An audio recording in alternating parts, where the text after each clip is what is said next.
Bruno Nort, bonjour. Qu'est-ce que représente Antoine Pinet aujourd'hui pour les générations qui vont venir? Très simplement le bon sens.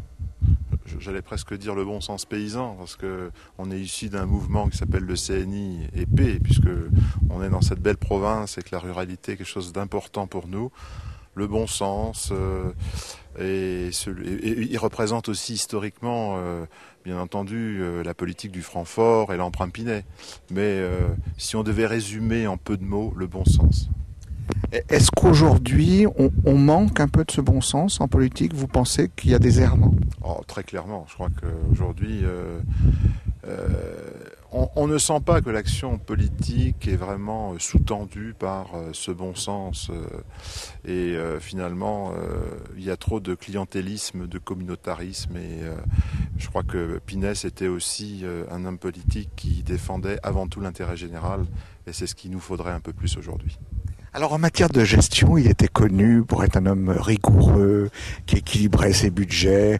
On se souvient de son époque, parce que c'est un ministre des Finances, à une époque où la France était une grande puissance. Est-ce qu'il faut, là aussi, retenir ces leçons? Elles sont applicables aujourd'hui, 50 ans après?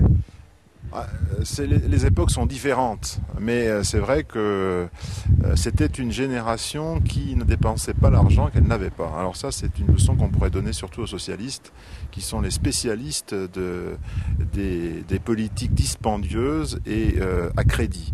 Donc je crois qu'il faudrait revenir aussi à ces valeurs. C'est vrai que c'est quand même difficile. Est-ce que pour le bon sens quotidien du français moyen, est-ce que nous avons les capacités de dépenser l'argent qu'on n'a pas?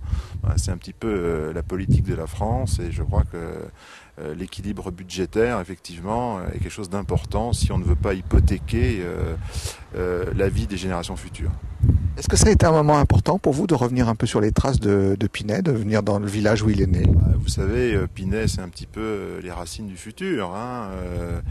En tout cas, ce sont les racines de notre mouvement. C'est quelqu'un qui, parmi les grands anciens comme René Coty et d'autres, font partie des figures qui ont fondé ce mouvement du Centre national des indépendants et paysans.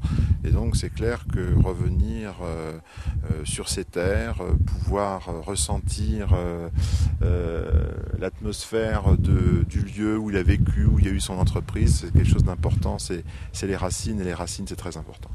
Oui, North, merci. C'est moi qui vous remercie.